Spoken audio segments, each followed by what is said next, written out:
any stainless steel safe degreaser, whatever you want to clean it with.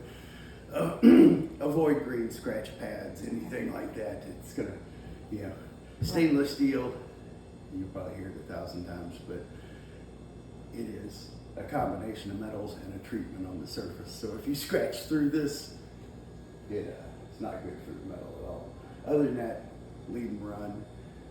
Keep the vents at the bottom clear, that type of thing. It's about all there is to that. Okay. Unless you got questions. There's nothing we need to do like at the end of the school year, keep them running during the summer, shut them off? I'd let them run. Okay. Think of it like your home refrigerator. Okay. It's harder on a refrigerator to turn off and turn back on than to just leave it run. Gotcha. Okay. There are a few things that, I consider more obvious. Try not to block any of that up there because that's going to inhibit its ability to freeze and all of that kind of thing. So you're just going to basically keep those clear and open. Other than that, it's also easier on the refrigerator to run than not, or to run full than run empty. Okay. So some people will throw a couple of bottles of water in over the summer and that kind of thing, just so that it's not sitting there dead empty. Okay. But it's not necessary. The stove and oven, pretty much like you would have any other oven. Set your temperature. It's going to take a few minutes for it to warm up. These are called French tops. They're a little bit tricky on that note too, in that they take a minute to warm up. Okay. And not tricky like it's, anything is going to be. Right. And how do you clean those? Same thing. Anything stainless steel safe. These tops are going to end up darkening over time and all of that with it. But scratch pads are bad. Just stainless steel safe degreaser, that kind of thing. Does that immediately turn on? In our last facility, there was like a safety switch on the wall whenever we used the oven. That's your safety switch. Okay. And then you probably have to have the hoods on in order to run it. I'm not sure how they wired these hoods. Yeah. Probably if Mike shows up, he'd probably be a better one to ask about that. I know a lot of times today they interlock hoods with the equipment so that you can't run the equipment without turning the hood on. Most likely because that's your fire suppression system. Yeah, and it activates the whole correct system. Sometimes they let them get away without electricity or with just an electric range. If you had a gas range, I'd say at 100% it'd be locked into the hood. Right. But sometimes with electric, they're a little bit less than. So, have they come and hooked up the chemicals and all that to this? Not that I know of. Well, that's, and you've got my card, so if you have any questions as they run down this whole thing, I would feel free to call me. Okay. Generally speaking, these are real simple. Turn on, put it in, hit start, which is about all that you need to do. Depending on how they hook up the chemicals, and I'm assuming they're gonna do like. I'm not sure. And is this it right here? Does that go to the I think that's dishwasher? just the power. Okay. I know And there was that's your water discussions. line, and this is your drain. But most of the time, whoever's providing your chemicals will come in and set it up for the chemical. Okay. So you get like gallon jugs. Is there a chemical supplier that's like doing your floor cleaning stuff and all of the rest of that? Do you know? Well, we do have a Or- company that does cleaning, but then we also get chemicals from somewhere else too. So Okay. I'm not sure who's doing all that. Probably the chemicals from somewhere else would Where be are my. we, if we have a jug, where do we fill that up at? Well, Or are they supposed to do it? you would get like generally a case of 4-gallon jugs, and then they're going to run little thin plastic pipes, tubes, and it automatically feeds it for the wash and the rinse. Do you have to go that route? I know we had discussions about if we were doing that or not, but I don't know what was ever determined. If you don't go that route, can you just pop a little dishwasher tab in there or no? It probably can be done. Is it recommended? Okay. Probably not. All right. I actually have a commercial dishwasher at home Mm-hmm. because I just thought it was fun. Mm-hmm. And it's really great to run a 2-minute cycle on dishes at Thanksgiving and Right, Christmas and yeah. that. And I have jugs. I just usually run out to, one of the stores and you can just buy gallon jugs. Depending on how many loads you're gonna run, it's gonna be a lot cheaper. For me, a gallon lasts me months. Okay. You're probably gonna do more loads here. Obviously, you have a lot more kids and that type of thing. But you may be changing out a gallon jug every week. And then you don't have to worry about dosing and you don't have to, how much do I put in? When does it run out? Because this recycles the wash water. So you have basically, this is a scrap tray. So you'll want to clean it out as it gets dirty pretty much every time. And then there's another here. Oh, there's water down there. So that's your scrap tray.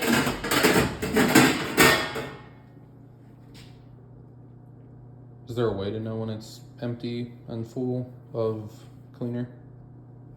Well, as it's dosing, it'll actually dose an amount with each load. Right. So it's just gonna add some every time. And as long as the jug has some in it. Oh, it's so the gonna- tube will go into the jug? Yeah. Okay. Yeah. So It you can just- visually see how much. Yeah, it just feeds straight from the jug. And sometimes they'll hang them up on the wall. I would guess they'd probably just put Yep. them on the floor. But because they're doing that, they'll know the concentration and set the pumps accordingly so that they have the right amount of cleaner going in each and every time.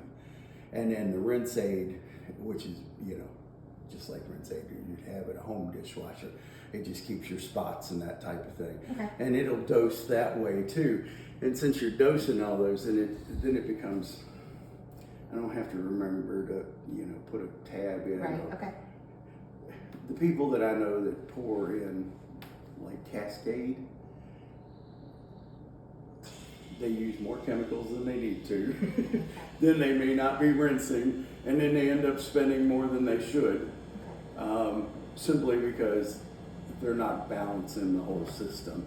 And so your chemical provider would do that for you. Does this machine do any kind of sterilizing then, or it's just a quick couple minute wash? And this one is, and here's another fun thing. If you pull out your smartphone and scan the QR code, it'll give us all the information. So I'll accept all the cookies. And then it gives you your owner's manual and all of that. Yes, it does sanitize. Okay. So we can run down installation, unpacking, water requirements, plumbing, electrical, all that stuff. And then if you go into the programming, page 18, let's go all the way down because we don't really care about the installation. it'll give you everything. How soon are you up and running here? We have children already, but we're just not using it. We Okay. didn't have a sink at our old place, so we're just all disposable right now. So we'll probably get to this next school year, I'm guessing. All right. So we have some time. I talked to most of the chemical people will do preventative maintenance on it and all of that kind of thing as well. And so it's just easier to say, okay, do the whole thing and then, let me know. Because they will often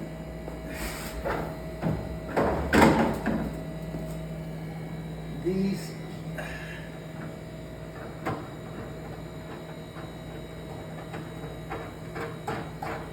come out. Okay.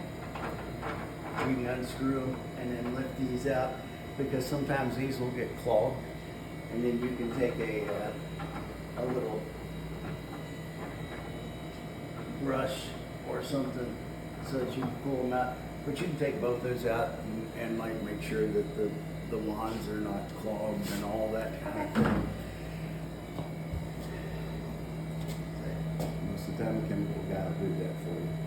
And then this gives you everything about how to program it. I don't know that it's really all that necessary. Generally, it's just all pre-programmed. It's like a manager mode. Okay.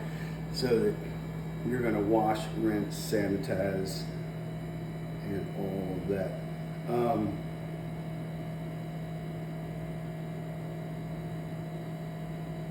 Yeah, that's all that. So here's where you want operation controls turned on, automatically fill. Green button is run. Cleaning, see cleaning. So press on, and then this is all your troubleshooting, all that kind of thing. Okay. So it fills with water. It'll say ready when it's up to temperature because you need, it's got the little elements that are in the bottom there. That's your hot water for your wash. And then there's a clean water rinse. So, and then at the end of the night, you pull that tray, pull that drain all the water out, shut the thing down, and you're off and running. Okay. So I do have to pull that drain out every time we use it, or just when it No, just like Okay. when you shut down for the day. Okay. But so every time that if we use it every day, then I have to. Yeah, then you'll take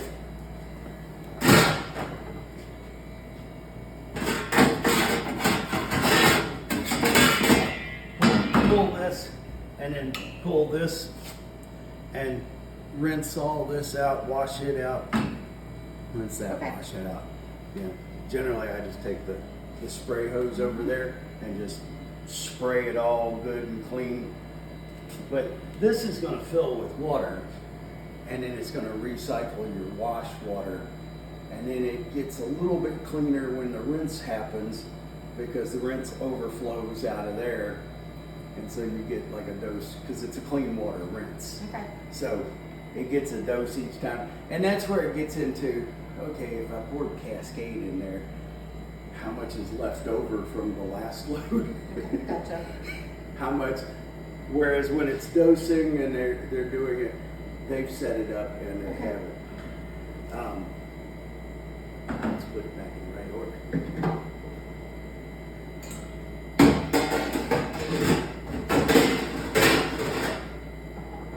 There's also wash and rinse arms at the top as well.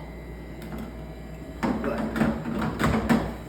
the guys that do chemicals usually will make sure those swing freely and all of that kind of thing. Sounds good. Just like the rest of it. If you need any recommendations or anything, yeah, just give me a holler. But whoever's doing the chemicals, if you've got somebody that's doing chemicals for the building, they'll probably just add this to it, and you may end up with like a case of 4 1-gallons of wash and 4 1-gallons of rinse, and then they'll just make sure that you've always got one, and then it's a matter of just swapping the tubes out when it happens. Generally speaking, it's about twice as much wash as rinse. So you know, if you go through a gallon of the detergent every week, you'll probably go through a gallon of the rinse every other week. Okay. And it just makes it easy. Gotcha.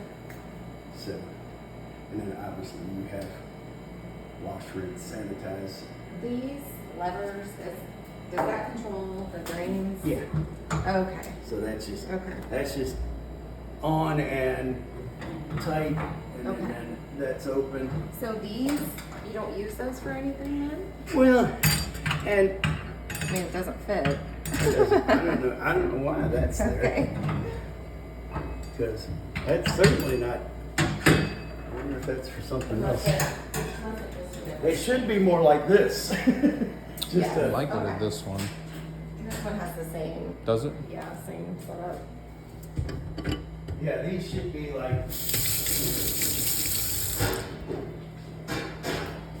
Okay. That should be. Yeah, I don't know where this goes, but it doesn't go there. It should be a string like that, and you know that's just keep. Okay. The big thing with those is, you know, mop strings and that kind of stuff that gets in there and closes that up. This one actually has a ball valve, which is a little bit, Gotcha. a little different, but Okay. much the same. And disposal, any? Disposal! Is this instant grater? We should rep that for me, so I can tell you all about this. Disposals, the big thing, and there usually is a book or something that you can get that out of the way. You probably want to ask about that. The big thing with the disposal is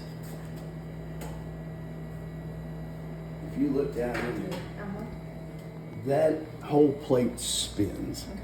Disposals are grinders. So there's nothing sharp in there, there's nothing that, but that being a 1 horsepower engine it'll chew up bones, it'll chew up all kinds of things. When you turn it on, these jets will come on. And then this is kind of the safety because this keeps it from splashing everywhere. Okay. And then this keeps somebody from sticking their arm down there. You know, if you go in here, you're only going to hit this side bowl, and it doesn't matter where it is because it's going to shoot water around. The big thing with it is let it run for a few minutes after it's done. Because 99% of the time when they say a disposer is broken or stopped up or anything, it's not anything in here, but the ground up stuff comes out here and stops somewhere before it gets to that big pipe. Okay.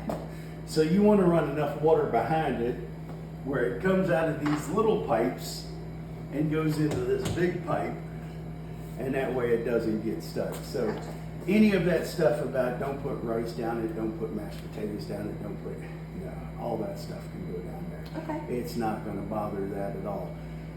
Things that it doesn't like, plastic gloves, pull tabs, lots of stringy stuff. Like if you have a case of celery go bad, don't feed the whole thing down there because it'll end up stringing up. You know, don't put corn husks in there and that kind of thing because what'll happen is it'll just bind up that wheel down there, and then generally you just physically break that loose and it'll be back to running and all of that. But if it's filling with water, it's because not enough is pushed through there. There is here a reset button. So if something electrical happens and the motor jams or something, that'll pop that reset button out, and you can just push that button back in, and you're off and running. Okay. You need to run water through it as you're. Well, when you turn it on, and I'm assuming.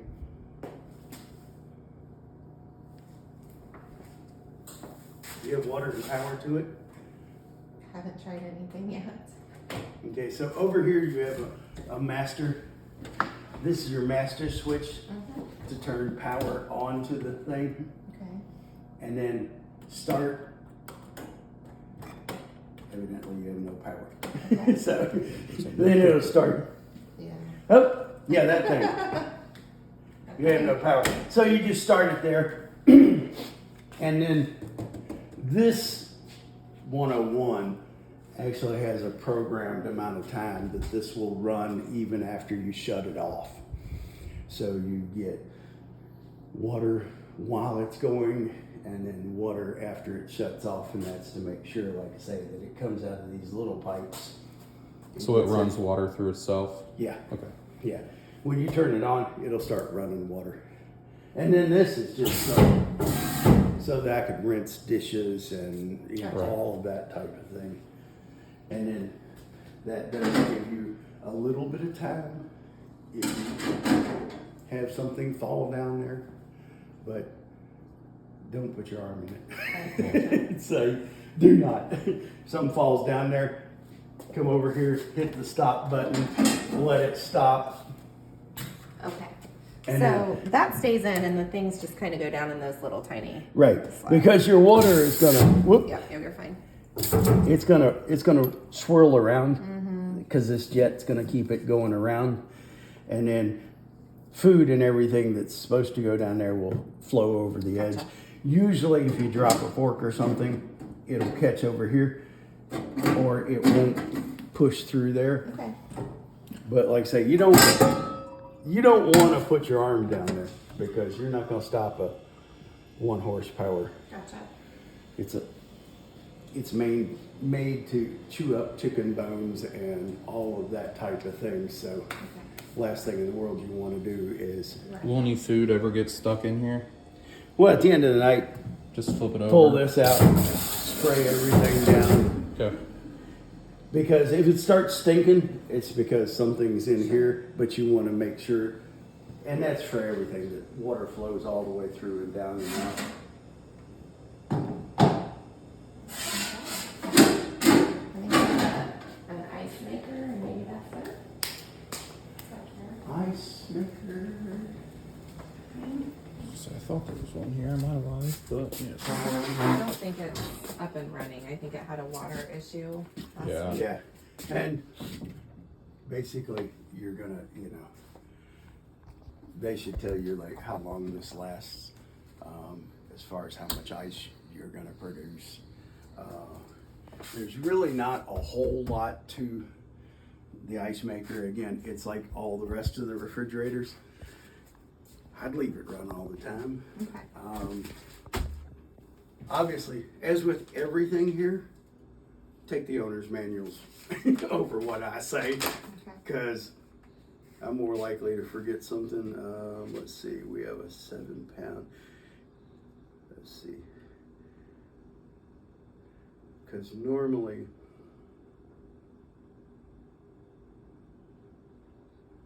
it'll give you like pound of ice or something of that nature that'll tell you about how often you have to replace the cartridge. When it gets hooked up, it's just gonna automatically start, and we don't Yeah. need to do anything, and it'll, as it lowers, it'll kick on just like your And home. it'll just keep producing. Okay. Yeah, just like your home. Okay. And then, yeah, you're gonna get, We don't need to fiddle with any of that up there. nope, but this is off, and when it's in line, it's on. Okay. So that's that, and they should just turn that on when you do it, and you'll get water and ice, and that's big thing about ice. Just use a scoop. Don't We've got a couple of those, yeah. Don't put a glass in there. Right. You can't tell the difference between an Yeah. ice chip and a glass chip, Right. and it's not good on your stomach. So, Gotcha. Okay. and then, yeah, people do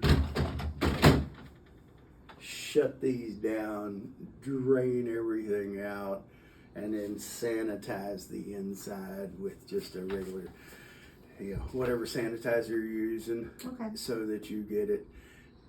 Ice machines will sometimes mold, Okay. and mold will grow at the ice temperature. So because it's going to sit there and keep it wet, because it's making ice, and all this is an insulated tub, Mm-hmm. but it's like your cooler, not like your refrigerator. It's not really freezing this box up here. It's just making ice and throwing it into the cooler, Okay. if you will. So for that, empty it out every now and again, spray it down with a sanitizer, wipe it out, and keep it clean and nice. And Gotcha. There So- shouldn't be any drainage or water on the floor. It should be going should funnel be down all through there. Okay. funnel right through there. Gotcha. Okay. That sounds like it. Alrighty. Any idea what this stuff maybe goes to? This appears to be, This looks like more sink stuff and Yeah. disposal maybe. this is the disposer. If you had just a straight line disposer, I think this is what that is for. Okay. This is part of pre-rinse. T&S is that spray valve up there. Would there be a hook in there? Is this There's faucet parts, Okay, but yeah. I don't see a. okay? I'm not sure why that. I'm just not sure if this is something extra. It Or looks like an still in extra process. an extra faucet for something. Okay. And then these are the Okay. twist valves. So these may all be extras Okay. because that would just be your twist. That's just extra.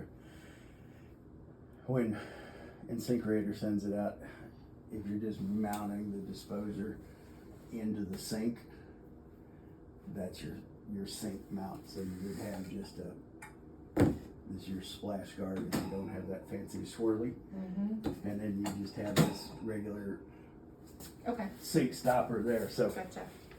yeah, they should just take all that with them. Yeah.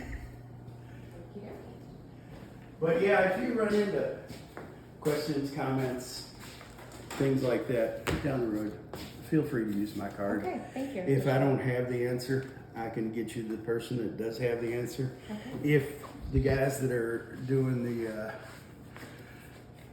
chemicals have questions or anything, I mean, Hobart in this area is pretty widely known. I'm pretty sure they're running. Yep, that's a Hobart LX. Jump on it and do it. And like I say, if you don't have your manual, scan that QR code, and it kind of runs through all that stuff here, but I have to stand on my head to read that. Right. So Gotcha. Okay. Well, thank you. I appreciate it. sure thing. Yeah. Sorry there was a mix up about